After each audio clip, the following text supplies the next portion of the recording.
It is late June 1372. The summer heat shimmers off the Atlantic waters on the west coast of France. To any observer on the cliffs, the scene looks like a magnificent display of imperial power. The English fleet is arriving, the ships of King Edward III, the monarch who crushed the French at Crécy and Poitiers. For 30 years, England has claimed the title of Sovereign of the Seas, treating the Channel like a private moat. They sail today with the heavy, rolling confidence of an empire that has forgotten how to lose. But this confidence is a lie. They are sailing into a killing field prepared not by man, but by nature. At the head of this armada stands John Hastings, the second Earl of Pembroke. He is 24 years old, a golden child of the aristocracy, wealthy, brave, and utterly inexperienced in the brutal realities of naval warfare. He grips the rail of his flagship, staring intently at the harbor of La Rochelle. To him, the water is just a road, a flat surface to carry his army to the war on land. He sees the city he must save. He sees the enemy fleet blocking his path. But he fails to see the invisible enemy beneath his hull. He does not understand the rhythm of these waters, never suspecting the ocean is about to become his tomb.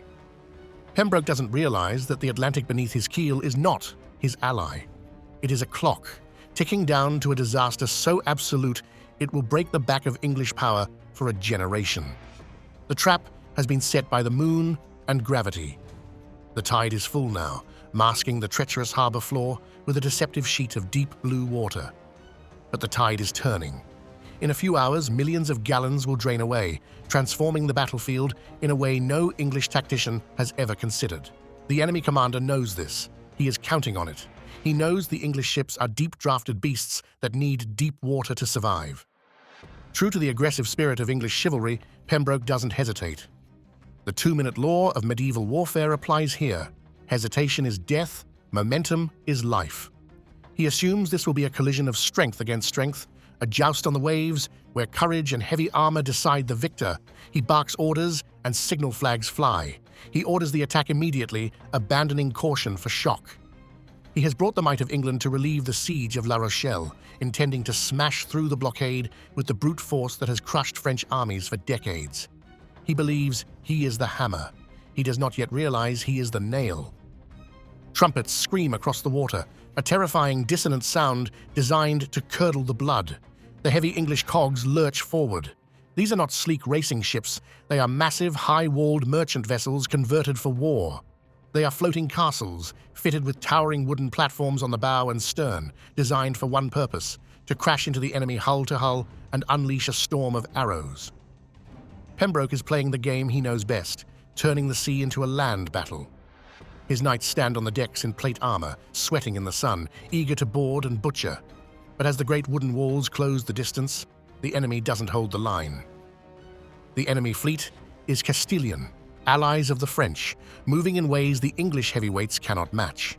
They are led by the Genoese mercenary Admiral Ambrosio Boccanegra, a man with salt water in his veins and a calculator in his mind. He seeks leverage, not glory. His fleet is built around galleys, sleek, predatory vessels powered by banks of rhythmic oars. They do not need the wind. They turn on a dime, reverse, and surge forward at will. They dart in like wasps, firing heavy crossbow bolts that punch through English oak and plate armor, then spin away before the English longbowmen can find their range. The English cogs lumber after them, slashing at shadows. The battle rages for hours, a chaotic swirl of wood and iron. The sun dips towards the horizon, painting the water in blood-red hues. The fighting is fierce, but inconclusive. The English hull timbers are thick. They take a beating, but hold. As light fails, the fleets separate to lick their wounds. This is the moment history holds its breath.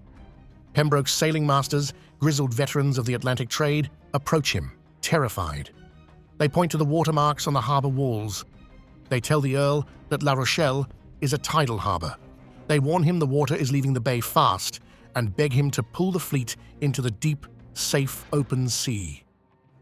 But Pembroke looks across the darkening water at the enemy. He is a knight of the Garter, a son-in-law of the king. To retreat now, even tactically, looks like cowardice. It looks like weakness. He dismisses the sailors with a wave of his gauntleted hand. He orders the fleet to drop anchor right where they are, in the mouth of the harbor, to hold their position for the morning. He believes he is proving his resolve. He is actually digging his own grave. The anchors splash down, biting into the mud that will soon claim them all. The Earl retires to his cabin, confident the morning will bring victory. From the deck of his galley, Admiral Boccanegra watches the English heavyweights drop anchor. In the twilight, he smiles a cold, mirthless smile. He knows something the young Earl does not. He knows the hydrography of this coast better than his own face. He knows that in 6 hours this bay will not be water. It will be a mud flat. He orders his own fleet to weigh anchor, but he doesn't retreat to the ocean. He moves his shallow draft galleys to the deep, narrow channels he has already sounded out, positioning them like wolves circling a campsite. He tells his men to rest and prepare the firepots. The battle is over. The slaughter begins. Night falls, heavy and moonless. The silence is broken only by the groans of the wounded and the lap of water against wood. But the sound is changing. It is getting lower, further away. Slowly, imperceptibly at first, the English ships begin to settle. The water recedes, draining out of the harbor like blood from a wound. The slick, grey mud of the harbor floor emerges from the darkness. The heavy English cogs with their deep, V-shaped keels touch the bottom. A shudder runs through the fleet, a vibration that wakes every sleeping sailor with the primal knowledge that something is terribly wrong. The sea is abandoning them.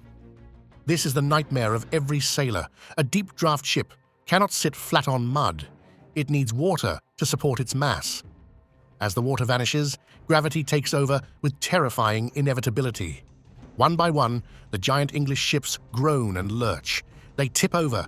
The sound is deafening, the cracking of massive oak timbers under immense strain, the crashing of barrels and supplies sliding across the tilted decks, the terrified screaming of the warhorses trapped in the dark holds as the floor tilts beneath them.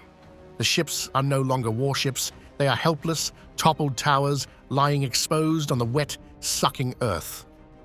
By midnight, the pride of the English Navy is a chaotic ruin. The fleet is scattered across the mudflats, lying on their sides like beached whales.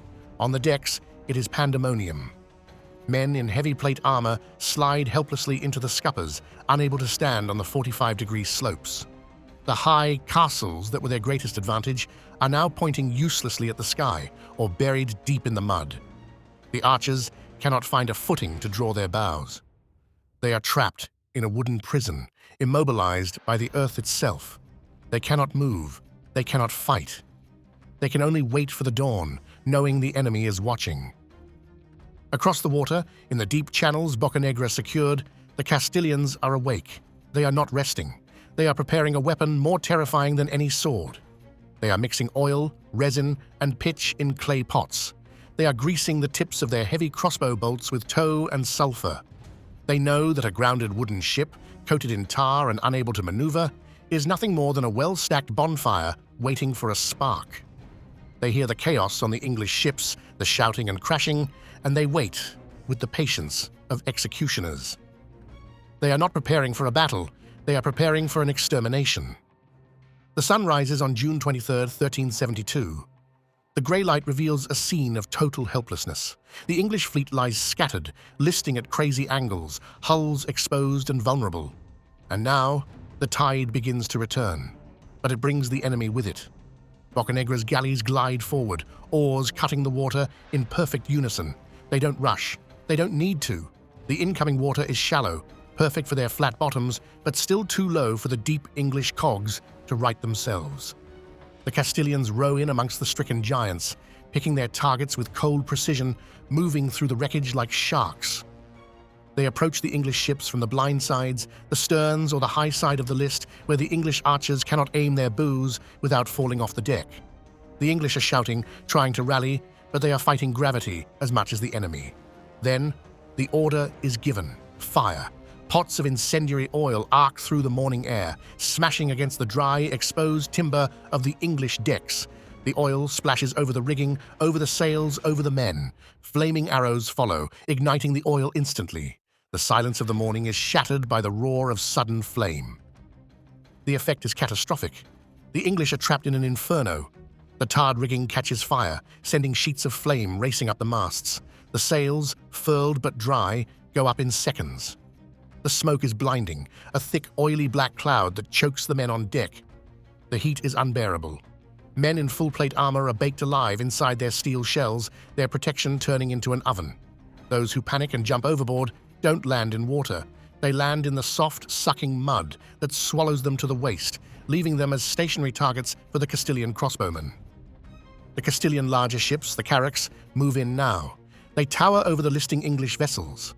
From their high decks, men drop heavy stones and iron bolts straight down onto the exposed English crews, scrambling to escape the flames. It is not a battle anymore. It is an industrial dismantling of a military force. Pembroke watches from his flagship as his command disintegrates. He sees the flower of English chivalry reduced to screaming, burning figures. He sees the banner of England consumed by fire. He realizes too late that courage is useless against physics.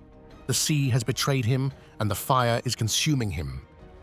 He sees the supply ship carrying £12,000 gold that was supposed to pay the army and save Aquitaine, being boarded. Castilian marines swarm over the gunwales, cutting down the few defenders who can stand. The chest is captured.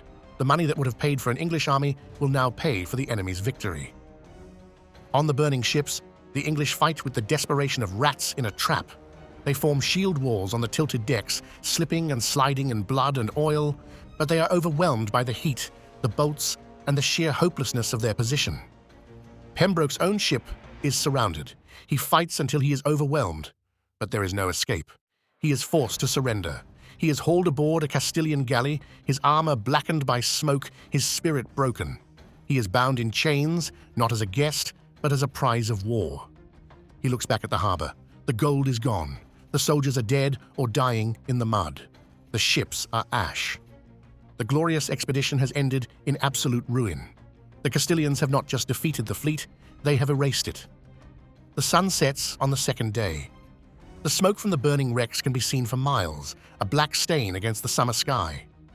In the city of La Rochelle, the citizens watch the plumes rising from the harbor and know that help is not coming.